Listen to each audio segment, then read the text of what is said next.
We're going to learn about the simple power of failure. Now let's begin. Number 1, the symbol of progress. Now, in business, failure is synonymous with progress.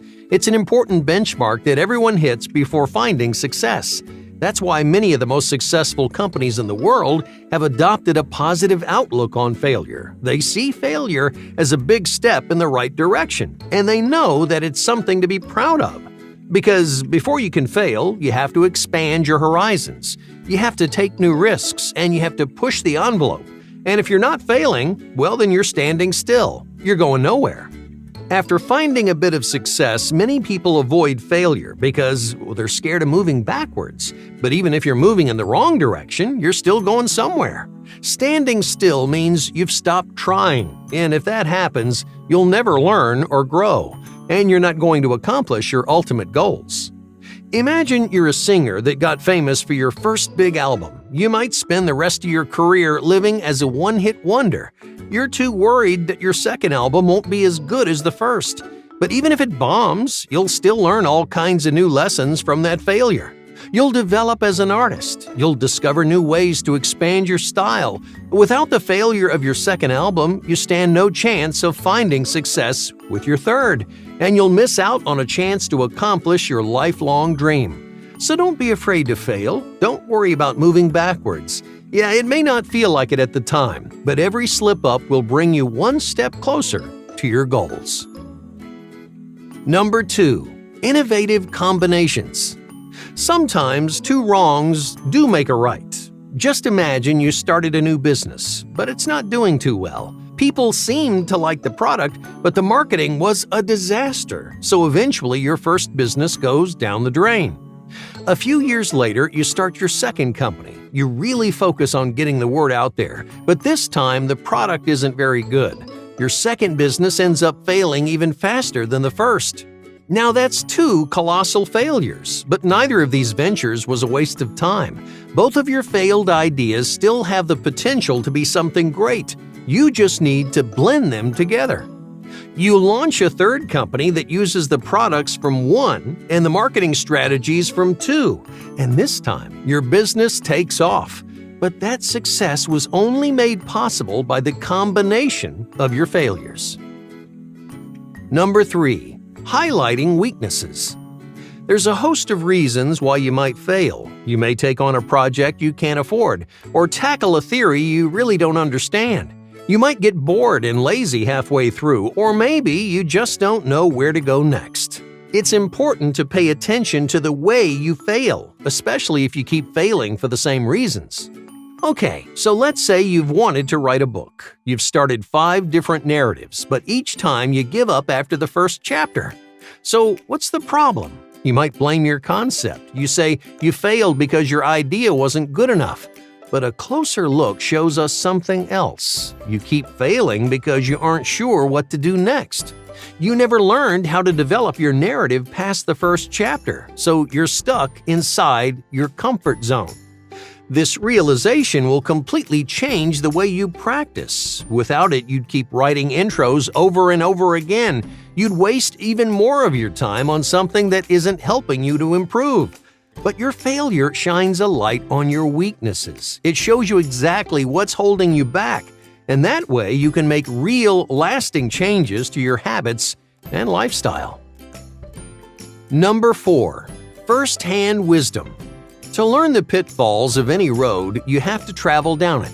There's only so much you can learn from a distance. You might have all the facts and figures memorized, but nothing compares to real first-hand experience. Okay, let's say you want to do something simple like hammering a nail into a piece of wood.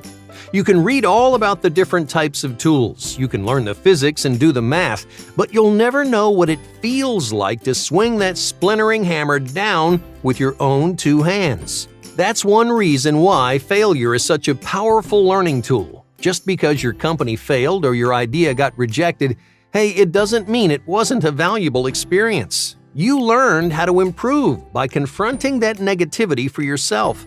You might have discovered new roadblocks that you didn't know existed, or shortcuts that will help you the next time around. My point is that experiencing failure awards you an incredible amount of first-hand wisdom. So don't spend your life sitting on the sidelines. Before you can ever succeed, you need to get in there and fail for yourself. Number 5. Compulsory creativity. Most people don't realize how much failure improves your creativity. It forces you to think outside the box because in order to succeed, you need to pioneer unique solutions to your problems. You can't settle for the most obvious resolution. You have to approach your goals in a way that no one else has before. You need to find a more creative path that guides you to the same destination. Just imagine you're trying to open a new restaurant. You've always loved those old-timey diners, so you want to decorate your restaurant in that same style. But there's already too many diners in the area, so your first restaurant bombs. But it's always been your dream to own a diner, so you decide to try again. You still want that old-timey feel, but you learned your lesson from last time. You know you need to do something to help you stand out from the crowd. So you take your regular old diner and put a creative spin on it, and suddenly business starts booming.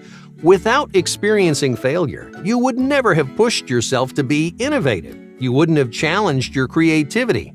Failure inspires you to broaden your thinking, develop your ideas, and refine your wildest dreams into more specific, attainable goals. Number 6. Solidifying pride. The more you work on something, the more meaning it carries. Think about how easy it is to look up a picture of the Grand Canyon. With access to a computer or a smartphone, you can do it anytime. It would only take a few seconds, so obviously that picture isn't going to mean much to you. But what if you had to work for it? What if you had to drive 12 hours across the desert, hike up to the highest ridge of the Grand Canyon, and take that picture yourself? It's exactly the same picture. The Grand Canyon hasn't changed, but the picture will have so much more value.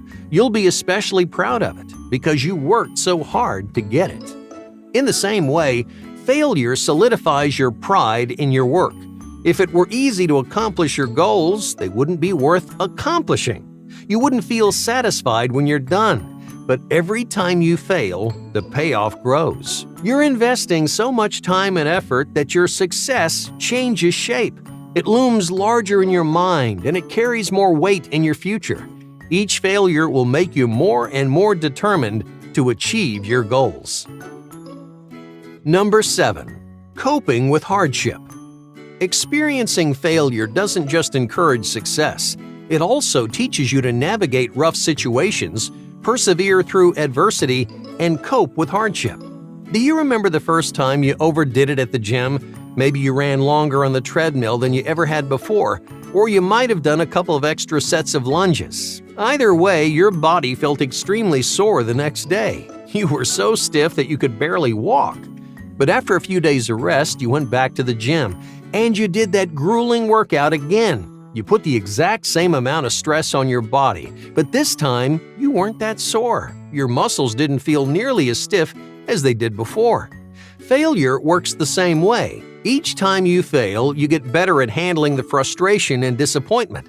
Little by little, you tune out all that negativity so it doesn't affect your mindset or your motivation in the future. Because you're not going to fail just once, you're going to fail over and over again. Luckily, experiencing failure will teach you how to fail the right way. Number 8. The value of experimentation. Once you become more acquainted with failure, you might start failing on purpose. Scientists are famous for their intimate relationship with failure, or as they like to call it, experimentation. When you run an experiment, you aren't really trying to succeed or fail, because you can learn important things from both outcomes. In fact, a failed experiment can tell you just as much as a successful one. The real purpose of an experiment is to expand your knowledge, to try something that hasn't been done before, or confirm something you're confused about. Okay, let's say you're testing what happens when you mix two liquids together. Whether it bubbles, explodes, or does absolutely nothing, your experiment still taught you something new. It doesn't matter whether you predicted the end result, you still know more than when you started. And that alone makes failure a valuable tool. Hey, thanks for watching.